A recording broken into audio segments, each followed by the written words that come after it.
ತಮಿಳುನಾಡು ವಿಧಾನಸಭೆ ಚುನಾವಣೆ ಹತ್ತಿರವಾಗ್ತಿದ್ದಂತೆ ಭಾಷಾ ವಿವಾದ ಮತ್ತೆ ಮುನ್ನೆಲೆಗೆ ಬಂದಿದೆ. ಚೆನ್ನೈನ ಪಾರ್ಕ್ ಟೌನ್ ಉಪನಗರ ರೈಲು ನಿಲ್ದಾಣದಲ್ಲಿ ಕೇಂದ್ರ ಸರ್ಕಾರವು ಇಂಗ್ಲಿಷ್ ನಾಮಫಲಕಗಳನ್ನ ತೆಗೆದು ಹಿಂದಿ ನಾಮಫಲಕಗಳನ್ನ ಅಳವಡಿಸುತ್ತಿದೆ ಅಂತ ಡಿಎಂಕೆ ಸಂಸದೆ ಕನ್ನಿಮೋಳಿ ಗಂಭೀರ ಆರೋಪ ಮಾಡಿದ್ದಾರೆ. ರೈಲು ನಿಲ್ದಾಣಗಳಲ್ಲಿ ಉದ್ದೇಶಪೂರ್ವಕವಾಗಿ ಹಿಂದಿ ಭಾಷೆಗೆ ಹೆಚ್ಚಿನ ಪ್ರಾಮುಖ್ಯತೆಯನ್ನ ನೀಡಲಾಗ್ತಿದೆ.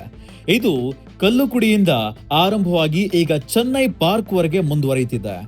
ಅವರು ಹಿಂದಿ ಹೇರಿಕೆಯನ್ನ ನಿಲ್ಲಿಸುವುದಿಲ್ಲ ಹಾಗೂ ನಾವು ಅದನ್ನ ವಿರೋಧಿಸುವುದನ್ನ ನಿಲ್ಲಿಸುವುದಿಲ್ಲ ಅಂತ ಎಕ್ಸ್ ನಲ್ಲಿ ಡಿಎಂಕೆ ಸಂಸದೆ ಕನ್ನಿಮೋಳಿ ಟ್ವೀಟ್ ಹಂಚಿಕೊಂಡಿದ್ದಾರೆ. ತಮಿಳುನಾಡಿನಲ್ಲಿ ಅಂದು ಇಂದು ಮತ್ತು ಎಂದೆಂದಿಗೂ ಹಿಂದಿಗೆ ಜಾಗವಿಲ್ಲ. ತಮಿಳು ಭಾಷೆಗಾಗಿ ಪ್ರಾಣ ಕಳೆದುಕೊಂಡವರನ್ನ ನಾವು ಸ್ಮರಿಸ್ತೇವೆ. ಆದ್ರೆ ಮುಂದಿನ ದಿನಗಳಲ್ಲಿ ಭಾಷಾ ಯುದ್ಧದಲ್ಲಿ ಯಾವುದೇ ಪ್ರಾಣಹಾನಿಯಾಗಬಾರದು. ತಮಿಳುನಾಡು ಪ್ರಸ್ತುತ ತಮಿಳು ಮತ್ತು ಇಂಗ್ಲಿಷ್ ಒಳಗೊಂಡ ದ್ವಿಭಾಷಾ ಸೂತ್ರಕ್ಕೆ ಬದ್ಧವಾಗಿದೆ. ತಮಿಳುನಾಡು ಭಾಷೆಗಾಗಿ ಪ್ರಾಣತ್ಯಾಗ ಮಾಡಿದ ಹುತಾತ್ಮರ ಬಲಿದಾನ ವ್ಯರ್ಥವಾಗಲು ಬಿಡೋದಿಲ್ಲ ಅಂತ ಭಾಷಾ ಹುತಾತ್ಮರ ದಿನದಂದು ತಮಿಳುನಾಡಿನ ಸಿಎಂ ಎಂಕೆ ಸ್ಟಾಲಿನ್ ಹೇಳಿದ್ರು.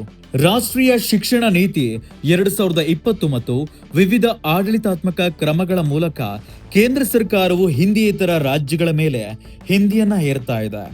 ಇದು ರಾಜ್ಯದ ಭಾಷಾ ಸ್ವಾಯತ್ತತೆಗೆ ಅಪಾಯ ತಂದೊಡ್ಡುತ್ತಿದೆ ಅಂತ ಡಿಎಂಕೆ ನಾಯಕರು ಆಕ್ರೋಶವನ್ನ ವ್ಯಕ್ತಪಡಿಸಿದ್ರು. 2026ರ ತಮಿಳುನಾಡು ವಿಧಾನಸಭೆಯ 234 ಸ್ಥಾನಗಳಿಗೆ ಮತ್ತು ಪಕ್ಕದ ಪುದುಚೇರಿ ಕೇಂದ್ರಾಡಳಿತ ಪ್ರದೇಶಕ್ಕೆ ಚುನಾವಣೆಗಳು ಸಮೀಪಿಸುತ್ತಿರುವಂತಹ ಹಿನ್ನೆಲೆಯಲ್ಲಿ ಈ ಭಾಷಾ ವಿವಾದ ಮಹತ್ವವನ್ನು ಪಡೆದುಕೊಂಡಿದೆ. ಇದೇ ವೇಳೆ ಕಳೆದ ಕೆಲವು ದಿನಗಳ ಹಿಂದೆ ಚುನಾವಣಾ ಪ್ರಚಾರಕ್ಕೆಂದು ಪ್ರಧಾನಿ ಮೋದಿ ಅವರು ತಮಿಳುನಾಡು ಬಂದಿದ್ರು. ಈ ವೇಳೆ ಮಾತನಾಡಿದ ಅವರು, ಡಿಎಂಕೆ ಸರ್ಕಾರವು ಭ್ರಷ್ಟಾಚಾರ, ಮಾಫಿಯಾ ಮತ್ತು ಅಪರಾಧಗಳನ್ನ ಒಳಗೊಂಡ ಸರ್ಕಾರವಾಗಿದೆ. ಸರ್ಕಾರ ಮನೆಯತ್ತ ಮುಖ ಮಾಡುವ ದಿನಗಳಿಗೆ ಕೌಂಟ್ ಡೌನ್ ಶುರುವಾಗಿದೆ ಅಂತ ಹೇಳಿದ್ರು. ಈ ಹೇಳಿಕೆ ಉಲ್ಲೇಖಿಸಿ ತಮಿಳುನಾಡಿನ ಮುಖ್ಯಮಂತ್ರಿ ಎಂಕೆ ಸ್ಟಾಲಿನ್ ಅವರು ಮಾತನಾಡಿದ್ರು. ಗುಜರಾತ್ ಕೋರ್ಟ್ ಬಿಲ್ಕಿಸ್ ಬಾನು ಪ್ರಕರಣದ ಆರೋಪಿಗಳನ್ನ ರಿಲೀಸ್ ಮಾಡಿತ್ತು. ಇದು ಯಾವ ರೀತಿ ಸರಿಯಾದ ನಿರ್ಧಾರ. ತಮಿಳುನಾಡಿನಲ್ಲಿ ಮಾದಕ ದ್ರವ್ಯಗಳ ಬಳಕೆ ಹೆಚ್ಚುತ್ತಿದೆ ಅಂತ ಮೋದಿ ಆರೋಪಿಸಿದ್ರು.